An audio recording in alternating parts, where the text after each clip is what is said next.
Que ça doit être parce qu'on vous a conditionné à répondre à certains critères. Mes chers amis, installez-vous confortablement.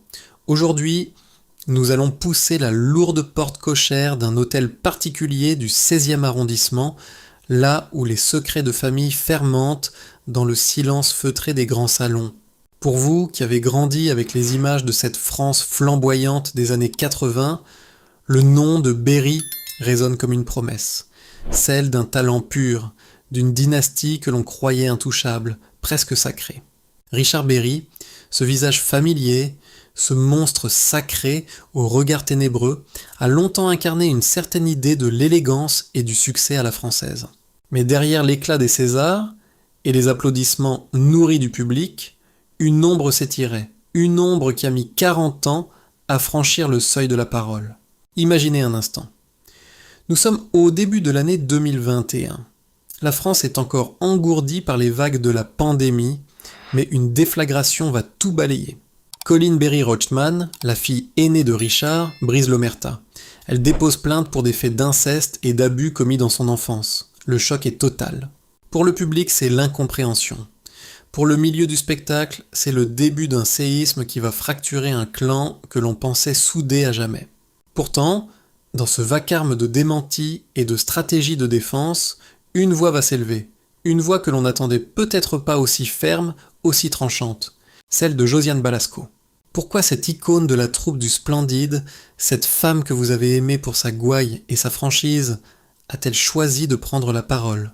Pourquoi a-t-elle décidé, avec une détermination glaciale, de se ranger du côté de l'accusation, au risque de voir son propre nom traîner dans la boue d'un scandale familial? Josiane n'est pas seulement une actrice immense, elle est le témoin d'une époque. Elle est celle qui a vu, qui a entendu et qui, pendant des décennies, a porté le poids d'une vérité devenue trop lourde pour rester dans l'ombre. Dans cette vidéo, nous allons plonger au cœur de ce drame shakespearien. Nous allons comprendre comment une solidarité féminine, portée par Balasco et sa fille Marie-Lou Berry, a réussi à fissurer le mur de l'indifférence. Je vais vous révéler les coulisses de cette lutte acharnée depuis les souvenirs douloureux des années 80 jusqu'au verdict retentissant de la Cour d'appel de Lyon en juillet 2024. Vous découvrirez comment la mort d'un homme de l'ombre, Philippe Berry, a peut-être été le déclencheur silencieux de cette libération de la parole. Nous analyserons ensemble ce moment de bascule où le respect de la lignée s'est effacé devant l'exigence de la justice. Car au-delà des faits, ce qui se joue ici, c'est le procès d'un vieux monde. Un monde où l'on préférait sacrifier l'innocence sur l'autel de la réputation. Restez avec moi jusqu'au bout, car ce que Josiane Balasco a osé faire n'est pas seulement un acte de courage familial, c'est une révolution morale. Et pour comprendre comment nous en sommes arrivés à ce dénouement incroyable à Lyon, où la vérité a enfin pu respirer, il nous faut remonter le temps, là où tout a commencé, sous les projecteurs aveuglants d'une célébrité qui cachait bien mal ses abîmes. Mais avant d'entrer dans le vif du sujet, il nous faut comprendre ce qu'était réellement ce clan Berry, cette forteresse qui se croyait imprenable jusqu'à ce qu'une enfant décide, 40 ans plus tard, de raconter son histoire. La suite de ce récit nous emmène désormais vers une époque que vous connaissez bien, celle des paillettes et des illusions, là où les premières de fissures sont apparues. Les années 80. Pour beaucoup d'entre vous, cette décennie évoque une insouciance électrique, une France qui se rêvait en Technicolor. C'est l'époque où le petit écran s'enflammait pour les sagas familiales. Et au sommet de cette pyramide de prestige, il y avait lui, Richard Berry. Imaginez ce charisme dévorant. À l'époque, il n'est pas seulement un acteur, il est le visage du succès. Quand il incarne l'ambitieux Jean-Pierre Berg dans la série culte Château Vallon, il entre dans chaque foyer français. Il est l'homme que l'on admire, celui qui semble posséder toutes les clés du monde. Mais au-delà de l'image publique, il y a la vie privée, ce sanctuaire que l'on croit protégé par l'aura du talent. Richard Berry partage alors sa vie avec Jean Manson, la star américaine à la voix d'ange. Ils forment un couple papier glacé, l'union parfaite de la scène et de l'écran, dans cet univers de privilèges, de dîners mondains et de résidences somptueuses, évolue une petite fille, Colline. Être la fille de, dans ce milieu, c'est hériter d'un nom qui brille si fort qu'il finit par éclipser votre propre existence. Pour la jeune Colline, le monde des adultes est un labyrinthe de miroirs. D'un côté, l'adulation du public pour son père, de l'autre, une réalité domestique que l'on commence à peine à deviner aujourd'hui. Le drame de Colline Berry n'est pas né d'un coup de tonnerre dans un ciel bleu. Il s'est enraciné dans ce silence feutré, dans cette certitude que ce qui se passe derrière les portes closes d'une famille illustre appartient au domaine du sacré. Pour un enfant, comment contredire un père qui est célébré par la nation entière ? Comment trouver les mots face à un patriarche dont la parole fait loi sur les plateaux de tournage comme à la table familiale ? C'est ici que le poids de l'héritage devient un fardeau. Colline grandit dans l'ombre de ce géant, portant en elle des souvenirs qui détonnent avec la légende officielle. Elle est le témoin silencieux d'un foyer où, sous le vernis du glamour, se jouaient peut-être des partitions beaucoup plus sombres. À l'époque du « tout est permis », la parole d'un enfant pesait bien peu face à la stature d'un homme de cette envergure. Mais ce que Richard Berry n'avait pas prévu, c'est que dans cette même famille, une autre branche observait. Une branche menée par une femme au regard acéré, une femme qui ne s'est jamais laissée impressionner par les faux semblants de la bourgeoisie artistique, Josiane Balasco. Mariée à Philippe, le frère de Richard, elle est entrée dans ce clan avec sa propre identité, sa propre force. Elle a été la spectatrice de cette dynamique familiale pendant des décennies. Il y a une forme de solitude absolue dans le vécu de Colline. Imaginez cette dualité. Regardez son père à la télévision, applaudi par des millions de personnes, tout en gardant enfouie au fond de soi une blessure que personne ne semble vouloir voir. C'est le paradoxe des familles d'artistes. On y célèbre la sensibilité, mais on y cultive parfois une insensibilité cruelle envers ses propres membres dès lors que l'image est en jeu. Le temps a passé, les secrets ont sédimenté, mais un événement inattendu va soudainement faire vaciller les fondations de cette forteresse, libérant une parole que rien ne pourra plus arrêter. Mais pour comprendre pourquoi tout a basculé en 2021, il nous faut nous arrêter sur une date charnière, un moment de bascule intime, le 5 septembre 2019. Ce jour-là, Philippe Berry, le frère de Richard, s'éteint brusquement à l'âge de 63 ans. Philippe, c'était l'artiste, le sculpteur, l'homme de l'ombre. Il était le mari de Josiane Balasco, le père de Marie-Lou, et surtout, il était le lien ténu qui maintenait encore une forme de paix fragile au sein de cette famille. Tant que Philippe était là, parler, c'était risquer de le briser. Pour Colline, dénoncer le père, c'était aussi mettre l'oncle dans une position intenable. Mais avec sa disparition, le dernier verrou psychologique saute. La mort de Philippe agit comme un catalyseur. Elle libère les consciences et permet à deux femmes, Josiane et Marie-Lou, de regarder la vérité en face sans craindre de blesser celui qu'elles aimaient. Puis vient ce matin de février 2021. La déflagration est signée par une enquête du journal Le Monde. Ce n'est pas un simple article de Presse People, c'est une pièce d'orfèvrerie journalistique qui expose au grand jour les entrailles d'une famille dévastée.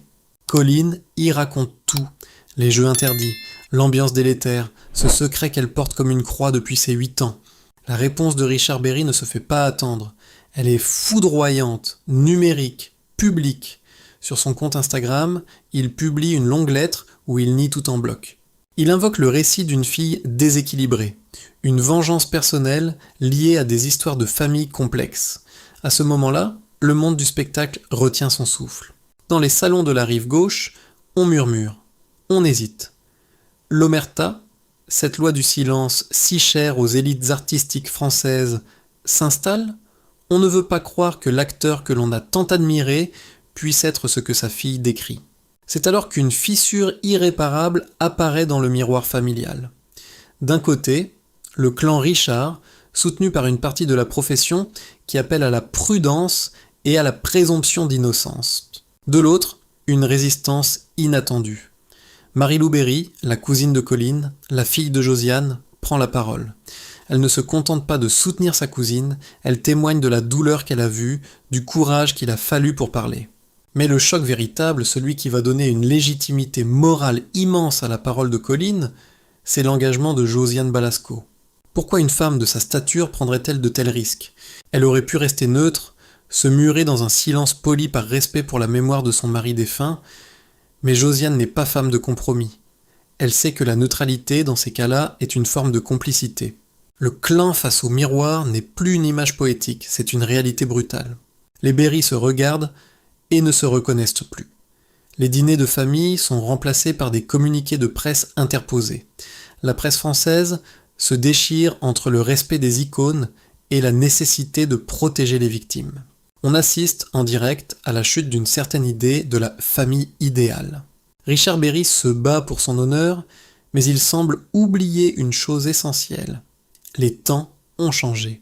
Le monde n'est plus celui des années 80 où l'on pouvait étouffer un scandale avec un coup de fil bien placé. Et surtout, il a face à lui 2 femmes, une mère et sa fille, qui ont décidé que la vérité valait mieux que le confort des faux-semblants. Le Rubicon est franchi. Mais au-delà du soutien familial, qu'est-ce qui a poussé Josiane Balasco à devenir le rempart ultime de cette vérité? C'est ce que nous allons découvrir dans l'intimité d'une décision qui allait changer sa vie. Pour comprendre la puissance de l'intervention de Josiane Balasco, il faut se souvenir de qui elle est pour vous, pour nous. Elle n'est pas cette actrice lisse des magazines de mode. Elle est la figure de proue du Splendid, cette troupe qui a dynamité les codes du théâtre et du cinéma français avec une insolence salvatrice. Josiane, c'est la franchise incarnée, une femme qui a toujours préféré la vérité qui dérange au mensonge qui rassure. Mais ici, l'enjeu dépasse les planches. En choisissant de soutenir Colin Berry, Josiane Balasco ne joue pas un rôle, elle protège une lignée morale. Elle aurait pu, comme tant d'autres dans ce milieu si prompt à se serrer les coudes, se contenter d'un silence pudique. Elle aurait pu dire « c'est une affaire privée ». Mais pour elle, l'intime est devenu politique au sens le plus noble du terme. Pourquoi a-t-elle agi ainsi? Il y a d'abord sa relation avec Philippe, son défunt mari. Josiane a vécu au cœur de cette famille pendant des années. Elle a vu les non-dits, elle a senti les tensions électriques qui traversaient les repas dominicaux. Sa décision ne repose pas sur une intuition soudaine, mais sur une observation patiente et lucide étalée sur 4 décennies. Elle n'a pas seulement cru Colin, elle a reconnu en elle la détresse qu'elle avait côtoyée sans pouvoir à l'époque la nommer. Puis, il y a Marie-Lou, sa fille. Marie-Lou Berry a été le fer de lance de cette libération de la parole. En voyant sa propre fille s'engager avec une telle fougue pour défendre sa cousine, Josiane a vu le passage de témoin entre 2 générations de femmes. Elle a compris que le vieux monde, celui où l'on étouffait les cris des enfants pour ne pas ternir l'éclat d'une carrière, devait mourir. Soutenir Colin, c'était aussi soutenir Marie-Lou dans son exigence d'intégrité.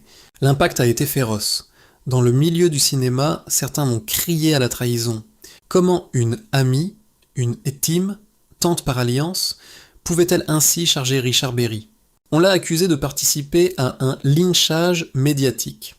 Mais Josiane a tenu bon, avec cette dignité calme qui caractérise ceux qui savent qu'ils sont du bon côté de l'histoire. Elle n'a jamais utilisé de mots haineux, elle a simplement opposé sa certitude à leur dénégation. C'est là que réside sa véritable noblesse. Elle a accepté de porter l'étiquette de la scissionniste. Elle a accepté que le nom de Berry, qu'elle a porté par son mariage, soit associé à cette affaire douloureuse. Pour elle, l'honneur ne réside pas dans la préservation d'une façade impeccable, mais dans la capacité à regarder les victimes dans les yeux. Josiane Balasco a fait passer son rôle de mère, de tante et de femme consciente avant celui de membre de l'élite artistique. Elle a brisé le mythe de l'intouchabilité. Ce choix a ouvert une brèche. Sans le poids moral de Josiane, la parole de Colin aurait pu être balayée comme une simple crise familiale. Mais avec Balasco à ses côtés, le récit de Colin a pris une dimension universelle. Ce n'était plus seulement l'histoire d'une fille contre son père, c'était le combat d'une vérité nue contre un système de protection occulte. Mais la parole ne suffit pas toujours face à la machine judiciaire. Alors que le clan se déchire, la reine se déplace vers le sud, à Lyon, pour un dénouement que personne n'aurait pu prédire, où la tension physique allait rejoindre la violence symbolique des mots. Mes chers amis, s'il est un moment où ce drame familial a basculé dans la tragédie antique, c'est bien lors de ce printemps 2024, entre les murs austères de la cour d'appel de Lyon. Jusqu'ici, nous étions dans le domaine de la parole contre la parole, du salon feutré contre le communiqué de presse. Mais à Lyon, la réalité physique a rattrapé le récit.